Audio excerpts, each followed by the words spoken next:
The Story of Civilization, Volume 5, The Renaissance, Part 1, by Will Durant. Continued, Cassette 5, Side 2. But little time was left him to enjoy his unaccustomed peace. He had hardly moved to his villa at Careggi on March 21st, 1492, when his stomach pains became alarmingly intense. Specialist physicians were summoned, who made him drink a mixture of jewels. He became rapidly worse and reconciled himself to death. He expressed to Pico and Politian his sorrow that he could not live long enough to complete his collection of manuscripts for their accommodation and the use of students. As the end approached, he sent for a priest, and with his last strength insisted on leaving his bed to receive the sacrament on his knees. He thought now of the uncompromising preacher who had denounced him as a destroyer of liberty and a corrupter of youth, and he longed to have that man's forgiveness before he died. He dispatched a friend to beg Savonarola to come to him to hear his confession and give him a more precious absolution. Savonarola came. According to Politian, he offered absolution on 3 conditions: that Lorenzo should have a lively faith in God's mercy, should promise to mend his life if he recovered, and should meet death with fortitude. Lorenzo agreed and was absolved. According to Savonarola's early biographer, G.F. Pico, not the humanist, the 3rd condition was that Lorenzo should promise to restore liberty to Florence. In Pico's account, Lorenzo made no promise to this demand, and the friar left him unabsolved. On April 9, 1492, Lorenzo died, aged 43. When the news of his premature death reached Florence, almost the entire city mourned, and even Lorenzo's opponents wondered how social order could now be maintained in Florence, or peace in Italy, without his guiding hand. Europe recognized his stature as a statesman, and sensed in him the characteristic qualities of the time. He was the man of the Renaissance in everything but his aversion to violence. His slowly acquired prudence in policy, his simple but persuasive eloquence in debate, his firmness and courage in action, had made all but a few Florentines forget the liberty that his family had destroyed. And many who had not forgotten remembered it as the freedom of rich clans to compete in force and chicanery for an exploitive dominance in a democracy where only 1/30th of the population could vote. Lorenzo had used his power with moderation and for the good of the state, even to the neglect of his private fortune. He had been guilty of sexual looseness, and had given a bad example to Florentine youth. He had given a good example in literature, had restored the Italian language to literary standing, and had rivaled his protégés in poetry. He had supported the arts with a discriminating taste that set a standard for Europe. Of all the despots, he was the gentlest and the best. This man, said King Ferdinand of Naples, lived long enough for his glory, but too short a time for Italy. After him, Florence declined, and Italy knew no peace. Chapter 5. Savonarola and the Republic, 1492 to 1534. 1. The Prophet. The advantage of hereditary rule is continuity. Its nemesis is mediocrity. Piero di Lorenzo succeeded without trouble to his father's power, but his character and misjudgments forfeited the popularity upon which the rule of the Medici had been based. He was endowed with a violent temper, a middling mind, a vacillating will, and admirable intentions. He continued Lorenzo's generosity to artists and men of letters, but with less discrimination and tact. He was physically strong, excelled in sports, and took part more frequently and prominently in athletic competitions than Florence thought becoming in the head of an endangered state. It was among his many misfortunes that Lorenzo's enterprises and extravagance had depleted the city's treasury, that the competition of British textiles was causing economic depression in Florence, that Piero's Orsini wife turned up her Roman nose at the Florentines as a nation of shopkeepers, that the collateral branch of the Medici family, derived from Cosimo's brother Lorenzo the Elder, began now to challenge the descendants of Cosimo, and led a party of opposition in the name of liberty. It was Piero's crowning misery that he was contemporary with Charles VIII of France, who invaded Italy, and of Savonarola, who proposed to replace the Medici with Christ.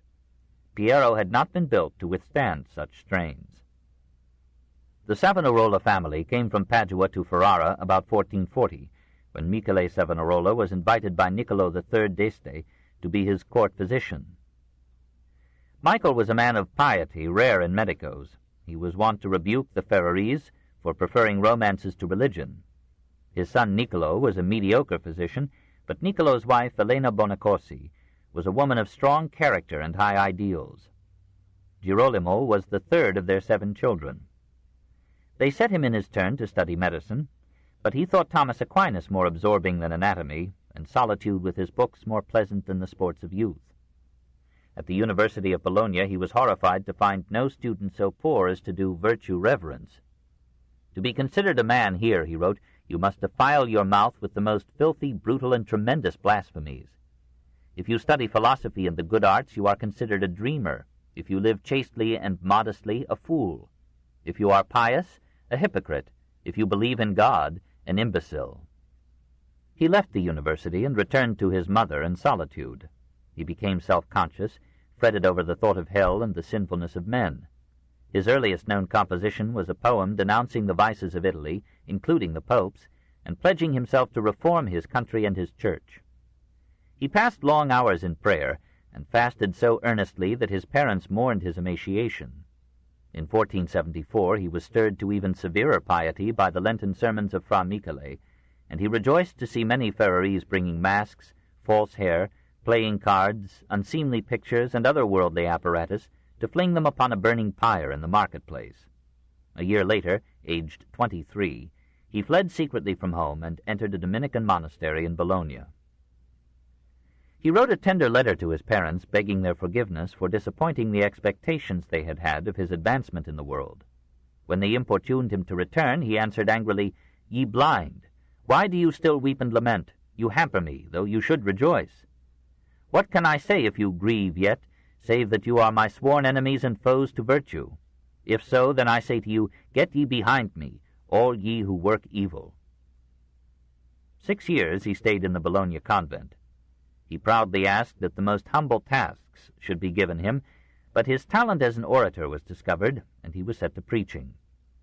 In 1481 he was transferred to San Marco in Florence, and was assigned to preach in the church of San Lorenzo. His sermons there proved unpopular. They were too theological and didactic for a city that knew the eloquence and polish of the humanists. His congregation dwindled week by week. The prior set him to instructing novices. It was probably in the next 5 years that his final character was formed. As the intensity of his feelings and purposes increased, they wrote themselves upon his features in a furrowed and frowning forehead, the thick lips tight with determination, the immense nose curving out as if to encompass the world, a countenance somber and severe, expressing an infinite capacity for love and hate, a small frame racked and haunted with visions, frustrated aspirations, and introverted storms. "I am still flesh like you," he wrote to his parents, "and the senses are unruly to reason, so that I must struggle cruelly to keep the demon from leaping upon my back." He fasted and flogged himself to tame what seemed to him the inherent corruption of human nature. If he personified the promptings of flesh and pride as satanic voices, he could with equal readiness personify the admonitions of his better self. Alone in his cell, he glorified his solitude by conceiving himself as a battleground of spirits hovering over him for evil or for good. Finally, it seemed to him that angels, archangels, were speaking to him. He accepted their words as divine revelations, and suddenly he spoke to the world as a prophet chosen to be a messenger of God. He avidly absorbed the apocalyptic visions attributed to the Apostle John, and inherited the eschatology of the mystic Joachim of Flora. Like Joachim, he announced that the reign of Antichrist had come, that Satan had captured the world, that soon Christ would appear to begin his earthly rule, and that divine vengeance would engulf the tyrants, adulterers, and atheists who seemed to dominate Italy. When his prior sent him to preach in Lombardy in 1486, Savonarola abandoned his youthful pedagogic style and cast his sermons into the form of denunciations of immorality, prophecies of doom, and calls to repentance. Thousands of people who could not have followed his earlier arguments listened with awe to the newly impassioned eloquence of a man who seemed to be speaking with authority. Pico della Mirandola heard of the friar's success. He asked Lorenzo to suggest to the prior that Savonarola should be brought back to Florence. Savonarola returned in 1489. 2 years later he was chosen prior of San Marco, and Lorenzo found in him an enemy more forthright and powerful than any that had ever crossed his path. Florence was surprised to discover that the swarthy preacher who a decade before had chilled them with argument could now awe them with apocalyptic fantasies, thrill them with vivid descriptions of the paganism, corruption, and immorality of their neighbors, lift up their souls to repentance and hope, and renew in them the full intensity of the faith that had inspired and terrified their youth. Ye women who glory in your ornaments, your hair, your hands, I tell you, you are all ugly. Would you see true beauty? Look at the pious man or woman in whom spirit dominates matter. Watch him when he prays, when a ray of the divine beauty glows upon him when his prayer is ended. You will see the beauty of God shining in his face. You will behold it as if it were the face of an angel. Men marveled at his courage, for he flayed the clergy and the papacy more than the laity, and the princes more than the people, and a note of political radicalism warmed the hearts of the poor. In these days there is no grace, no gift of the Holy Spirit that may not be bought or sold. On the other hand, the poor are oppressed by grievous burdens, and when they are called to pay sums beyond their means, the rich cry unto them, Give me the rest. There be some who, having an income of 50 florins per year, pay a tax on 100, while the rich pay little, since the taxes are regulated at their pleasure. Bethink ye well, O rich, for affliction shall smite ye. This city shall no more be called Florence, but a den of thieves, of baseness and bloodshed. Then ye shall all be poverty-stricken, and your name, O priests, shall be changed into a terror. After the priests, the bankers. You have found many ways of making money, and many exchanges which you call lawful, but which are most unjust. And you have corrupted the offices and magistrates of the city. No one can persuade you that usury, interest, is sinful. You defend it at the peril of your souls. No one is ashamed of lending at usury. Nay, those who do otherwise pass for fools. Your brow is that of a whore, and you will not blush. You say, A good and glad life lies in gain. And Christ says, Blessed are the poor in spirit, for they shall inherit heaven. And a word for Lorenzo. Tyrants are incorrigible because they are proud, because they love flattery and will not restore ill-gotten gains. They hearken not unto the poor, and neither do they condemn the rich. They corrupt voters and farm out taxes to aggravate the burdens of the people.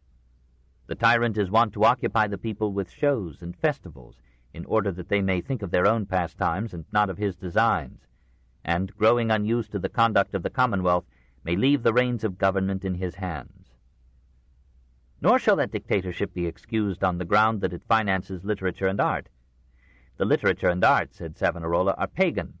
The humanists merely pretend to be Christians.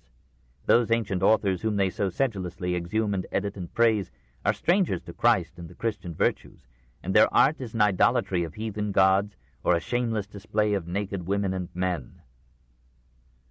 Lorenzo was disturbed. His grandfather had founded and enriched the monastery of San Marco. He himself had given to it lavishly.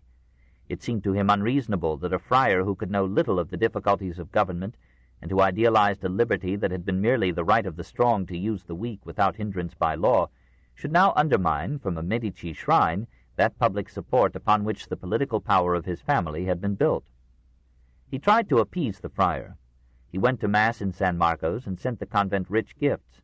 Savonarola scorned them and remarked in a subsequent sermon that a faithful dog does not leave off barking in his master's defense because a bone is thrown to him.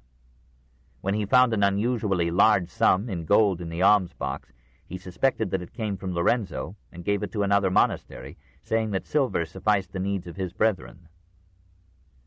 Lorenzo sent 5 leading citizens to argue with him that his inflammatory sermons would lead to useless violence and were unsettling the order and peace of Florence. Savonarola answered by telling them to bid Lorenzo do penance for his sins.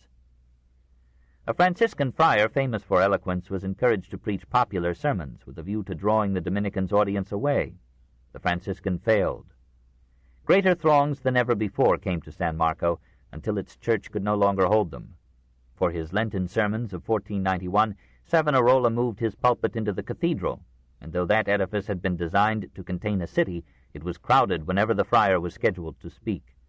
The ailing Lorenzo made no further effort to interfere with his preaching. After Lorenzo's death, the weakness of his son Piero made Savonarola the greatest power in Florence. With the reluctant consent of the new pope, Alexander VI, he separated his convent from the Lombard congregation of Dominican monasteries of which it had been a part, and made himself in practice the independent head of his monastic community. He reformed its regulations and raised the moral and intellectual level of the friars under his rule.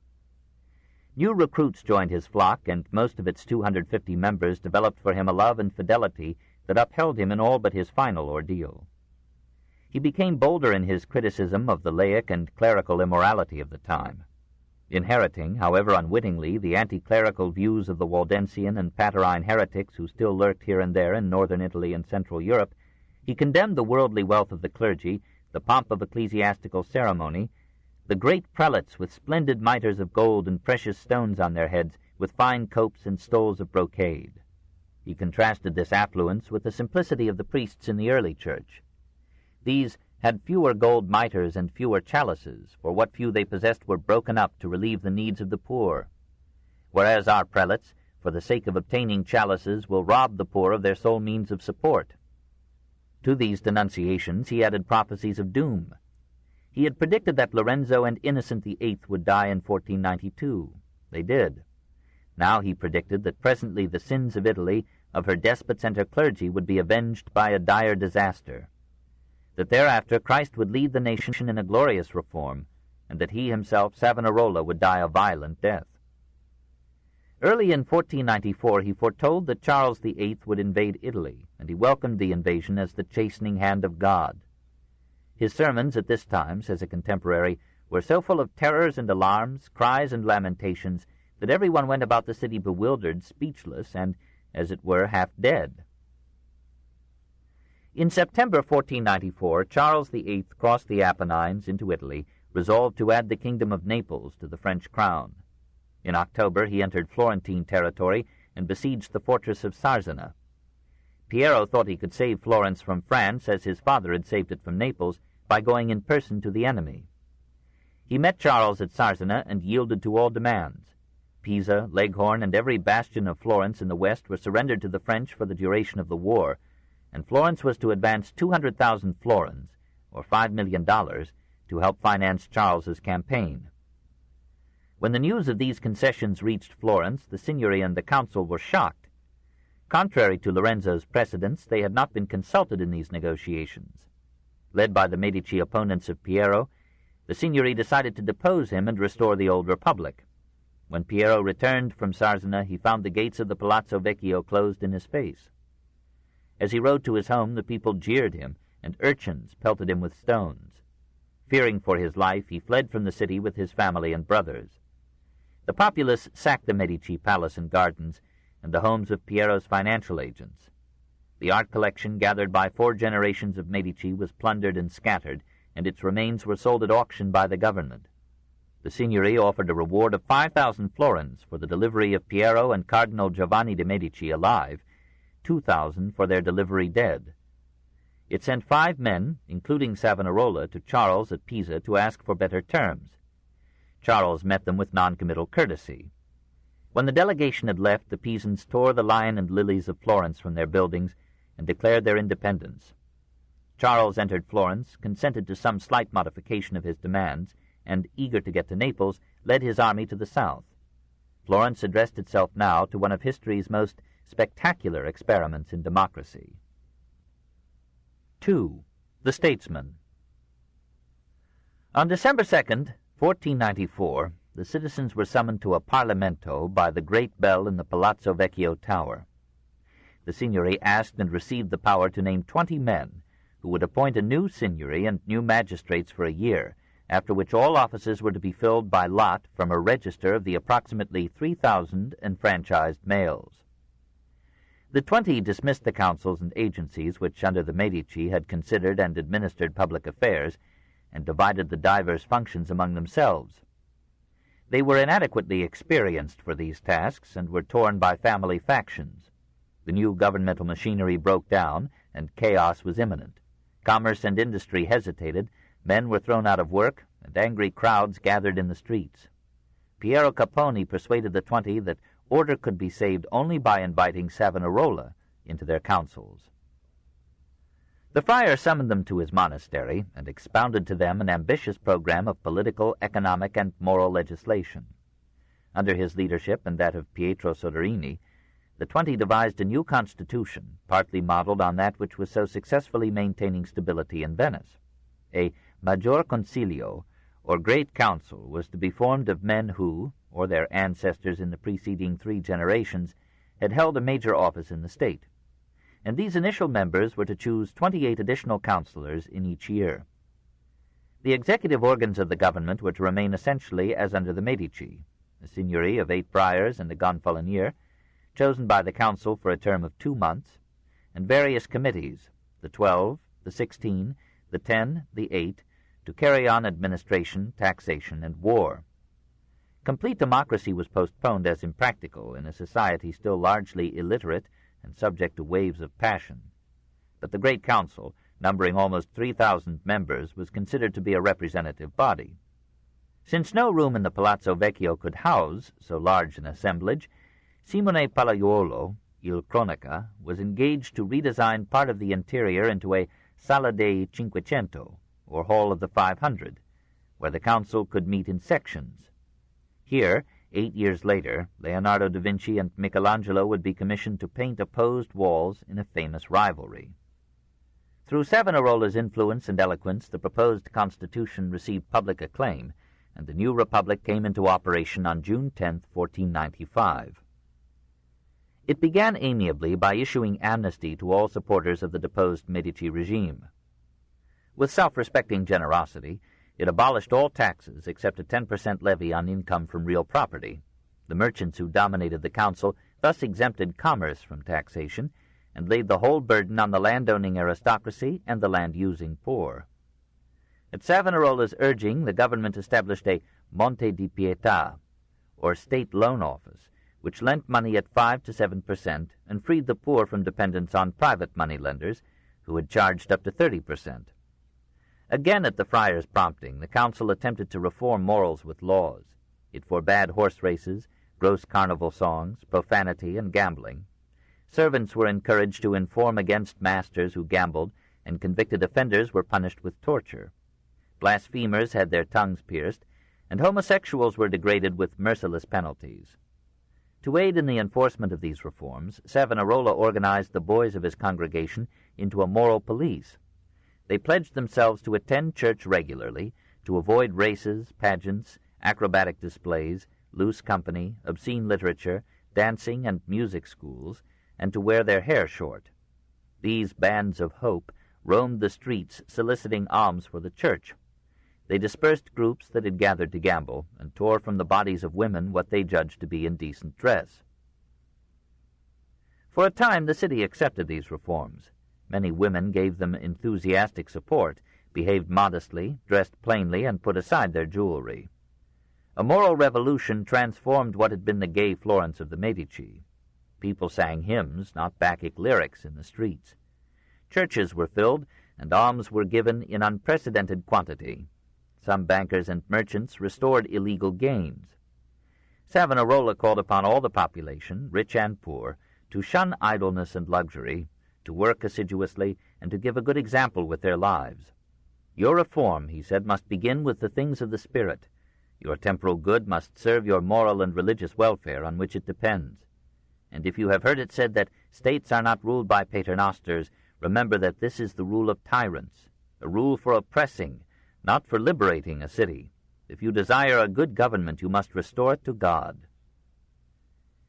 He proposed that Florence should think of its government as having an invisible king, Christ himself, and under this theocracy he predicted utopia.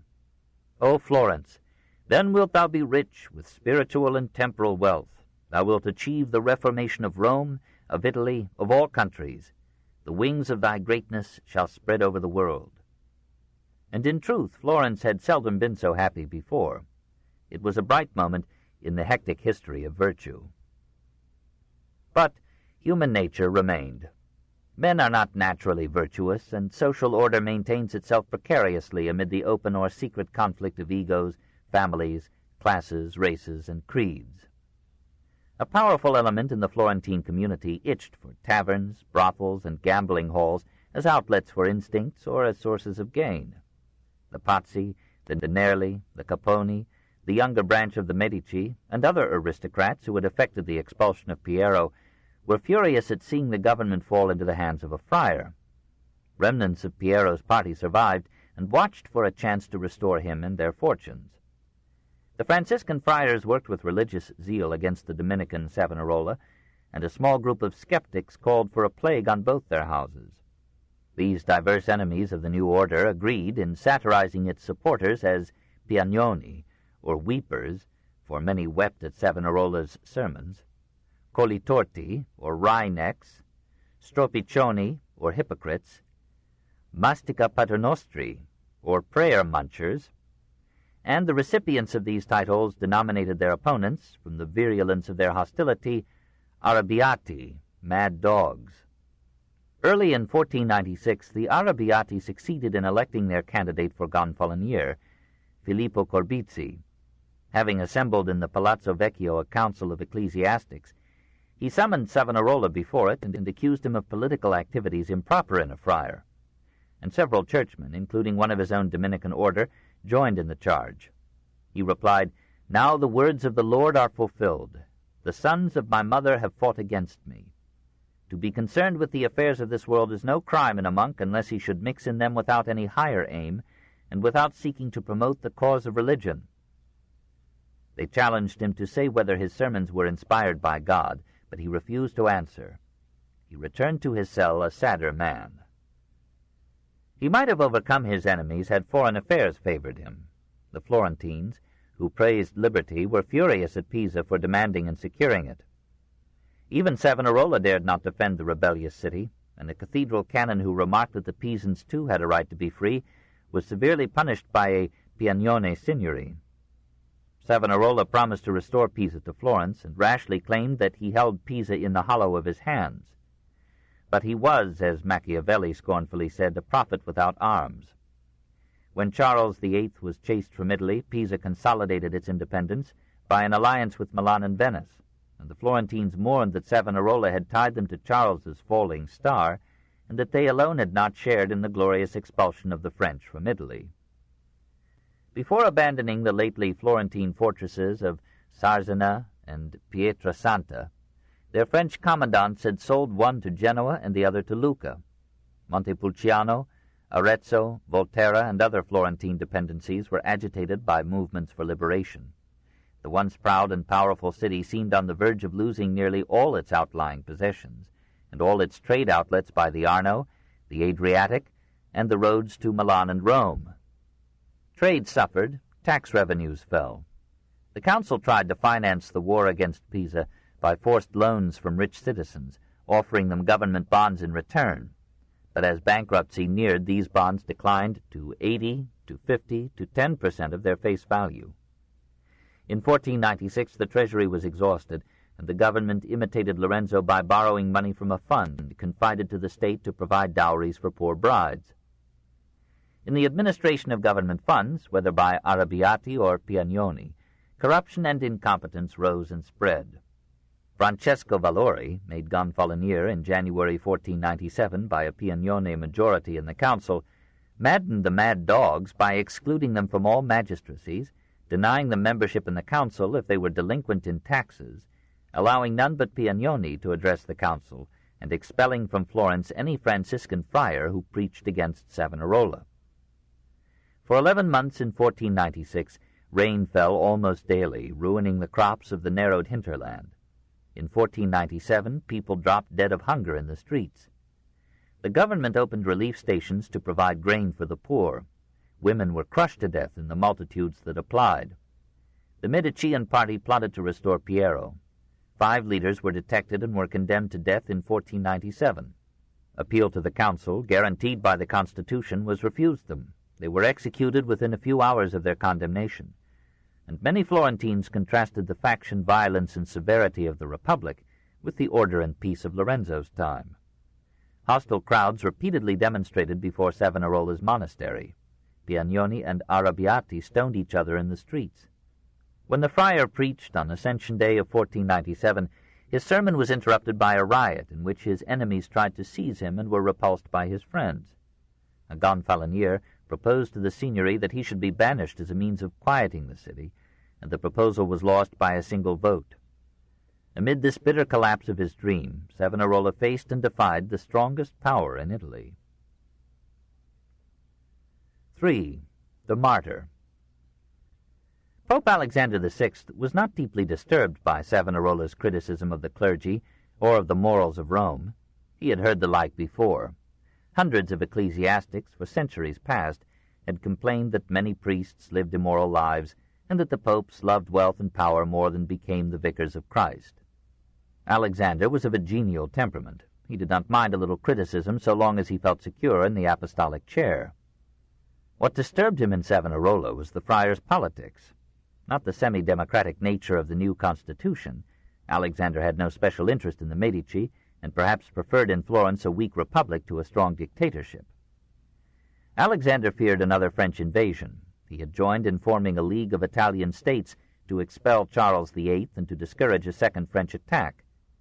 He resented the adherence of Florence to its alliance with France, considered Savonarola the power behind this policy, and suspected him of secret correspondence with the French government. Savonarola wrote to Charles VIII about this time 3 letters, seconding the proposal of Cardinal Giuliano della Rovere that the king should call a general council of ecclesiastics and statesmen to reform the church and depose Alexander as an infidel and a heretic.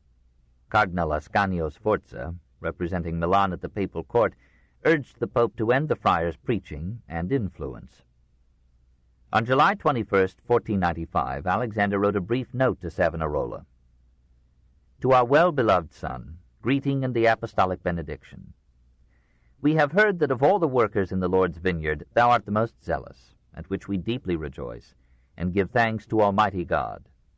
We have likewise heard that thou dost assert thy predictions proceed not from thee, but from God.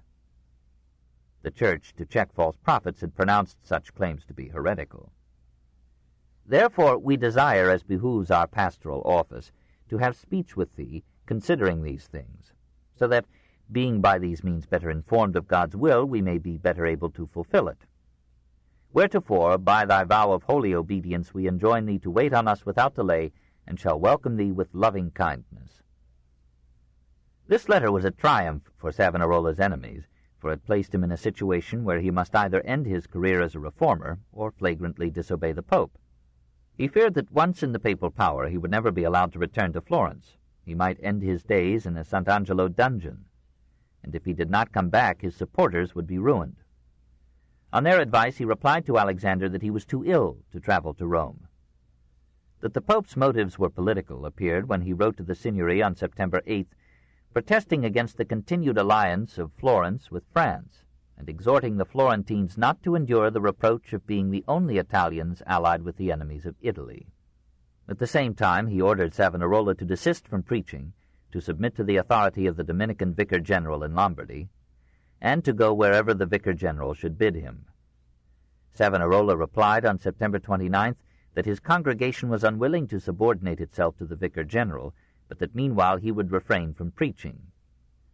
Alexander, in a conciliatory response on October 16th, repeated his prohibition of preaching and expressed the hope that when Savonarola's health should permit, he would come to Rome, to be received in a joyful and fatherly spirit. There, for a year, Alexander let the problem rest. Meanwhile, the priors' party had recaptured control of the council and the Signory.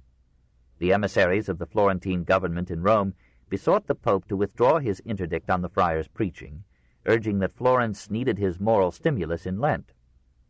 Alexander seems to have given a verbal consent, and on February 17, 1496, Savonarola resumed his preaching in the cathedral.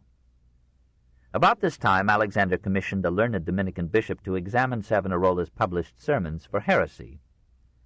The bishop reported, "Most Holy Father, this friar says nothing that is not wise and honest. He speaks against simony and the corruption of the priesthood, which in truth is very great. He respects the dogmas and authority of the Church, wherefore I would rather seek to make him my friend, if need be by offering him the cardinal's purple." Alexander complacently sent a Dominican to Florence to offer Savonarola the red hat. The friar felt not complimented, but shocked. This to him was but another instance of simony. His answer to Alexander's emissary was, "Come to my next sermon, and you will have my reply to Rome." His first sermon of the year reopened his conflict with the Pope. It was an event in the history of Florence. Half the excited city wished to hear him, and even the vast Duomo could not contain all who sought entry, though within they were crowded so tightly that no one could move. A group of armed friends escorted the prior to the cathedral. He began by explaining his long absence from the pulpit and affirming his full loyalty to the teachings of the Church, but then he issued an audacious challenge to the Pope. "The superior may not give me any command contrary to the rules of my order. The Pope may not give any command opposed to charity or the gospel. I do not believe that the Pope would ever seek to do so, but were he so to do, I should say to him, 'Now thou art no pastor, thou art not the Church of Rome, thou art in error.' Whenever it be clearly seen that the commands of superiors are contrary to God's commandments, and especially when contrary to the precepts of charity, no one is in such case bound to obedience. Were I to clearly see that my departure from a city would be the spiritual and temporal ruin of the people, I would obey no living man that commanded me to depart, for as much as in obeying him I should disobey the commands of the Lord." In a sermon for the second Sunday in Lent, he denounced the morals of Christendom's capital in harsh terms. 1,000, 10,000, 14,000 harlots are few for Rome, for there both men and women are made harlots. These sermons were spread throughout Europe by the new marvel, the printing press, and were read everywhere, even by the Sultan of Turkey.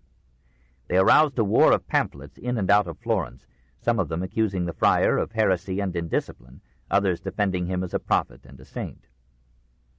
Alexander sought an indirect escape from open war. In November 1496 he ordered the union of all Tuscan Dominican monasteries in a new Tuscan Roman congregation, to be directly under the authority of Padre Giacomo da Sicilia. Padre Giacomo was favorably disposed toward Savonarola, but would presumably accept a papal suggestion to transfer the friar to another environment. Savonarola refused to obey the order of union and took his case over the head of the Pope to the public at large in a pamphlet called An Apology of the Brethren of San Marco. This union, he argued, is impossible, unreasonable, and hurtful, nor can the Brethren of San Marco be bound to agree to it, inasmuch as superiors may not issue commands contrary to the rules of the order, nor contrary to the law of charity or the welfare of our souls. Technically, all monastic congregations were directly subject to the popes. A pope might compel the merger of congregations against their will. Savonarola himself, in 1493, had approved Alexander's order uniting the Dominican congregation of St. Catherine's at Pisa, against its will, with Savonarola's congregation of St. Mark. Alexander, however, took no immediate action. Savonarola continued to preach and issued to the public a series of letters defending his defiance of the Pope. As the Lenten season of 1497 approached, the Arrabbiati prepared to celebrate Carnival by such festivities, processions, and songs as had been sanctioned under the Medici. To counter these plans, Savonarola's loyal aide, Fra Domenico, instructed the children of the congregation to organize a quite different celebration. During the week of Carnival, preceding Lent, these boys and girls went about the city in bands, knocked at doors, and asked for, sometimes demanded, the surrender of what they called vanities or cursed objects, anathemaze, pictures considered immoral, love songs, carnival masks and costumes, false hair, fancy dresses, playing cards, dice, musical instruments, cosmetics, wicked books like the Decameron or the Morgante Maggiore. On the final day of Carnival, February 7th, the more ardent supporters of Savonarola, singing hymns, marched in solemn procession behind a figure of the infant Jesus carved by Donatello and borne by 4 children in the guise of angels to the Piazza della Signoria. There a great pyramid of combustible material had been raised, 60 feet high and 240 feet in circumference at the base. Upon the 7 stages of the pyramid, the vanities, collected during the week, or now brought to the sacrifice, were arranged or thrown, including precious manuscripts and works of art. Fire was set to the pyre at 4 points, and the bells of the Palazzo Vecchio were rung to acclaim this first Savonarolan burning of the vanities. The Lenten sermons of the friar carried the war to Rome. While accepting the principle that the Church should have some terra firma of temporal power, he argued that the wealth of the Church was the source of her deterioration. His invective knew no bounds. "The earth teems with bloodshed, yet the priests take no heed. Rather, by their evil example, they bring spiritual death upon all. They have withdrawn from God, and their piety consists in spending their nights with harlots. They say that God hath no care of the world, that all cometh by chance. Neither believe they that Christ is present in the sacrament. Come hither, thou ribald church. The Lord saith, I gave thee beautiful vestments, but thou hast made idols of them. Thou hast dedicated the sacred vessels to vainglory, the sacraments to simony. Thou hast become a shameless harlot in thy lusts. Thou art lower than a beast. Thou art a monster of abomination. Once thou felt shame for thy sins, but now thou art shameless. Once anointed priests called their sons nephews, but now they speak of their sons. A reference to Alexander VI, the candor about his children. And thus, O prostitute church, thou hast displayed thy foulness to the whole world, and stinkest unto heaven. Savonarola suspected that such tirades would earn him excommunication. He welcomed it. Many of ye say that excommunication will be decreed. For my part, I beseech thee, O Lord, that it may come quickly. Bear this excommunication aloft on a lance. Open the gates to it. I will reply to it. And if I do not amaze thee, then thou mayest say what thou wilt. O Lord, I seek only thy cross. Let me be persecuted. I ask this grace of thee. Let me not die in my bed, but let me give my blood for thee, even as thou gavest thine for me. These passionate sermons created a furor throughout Italy. Men came from distant cities to hear them. The Duke of Ferrara came in disguise. The crowd overflowed from the cathedral into the square, and each striking sentence was relayed from those within to those without. In Rome the people turned almost unanimously against the friar and called for his punishment. In April 1497 the Arrabbiati secured control of the council, and, on pretext of danger from the plague, forbade all preaching in the churches after May 5th. Urged on by Roman agents of the Arrabbiati, Alexander signed a decree excommunicating the friar on May 13th. But he let it be known that he would rescind the excommunication if Savonarola would obey the summons to Rome. The prior, fearing imprisonment, still refused, but for 6 months he held his peace. Then on Christmas Day he sang High Mass at San Marco, gave the Eucharist to his friars, and led them in a solemn procession around the square. Many were scandalized at an excommunicate celebrating Mass, but Alexander made no protest. On the contrary, he intimated that he would withdraw the excommunication if Florence would join the League to resist a second invasion from France. The Signory, gambling on the success of the French, rejected the proposal. On February 11, 1498, Savonarola completed his rebellion by preaching in San Marco. He denounced the excommunication as unjust and invalid, and charged with heresy any man who should uphold its validity. Finally, he issued an excommunication himself. Therefore, on him that giveth commands opposed to charity, anathema sit. Let there be a curse. Were such a command pronounced by an angel, even by the Virgin Mary herself and all the saints, which is certainly impossible, anathema sit. And if any pope hath ever spoken to the contrary, let him be declared excommunicate. On the last day before Lent, Savonarola read Mass in the open square before San Marcos, administered the sacrament to a great multitude, and publicly prayed. This book is continued on Cassette 6, Side 1.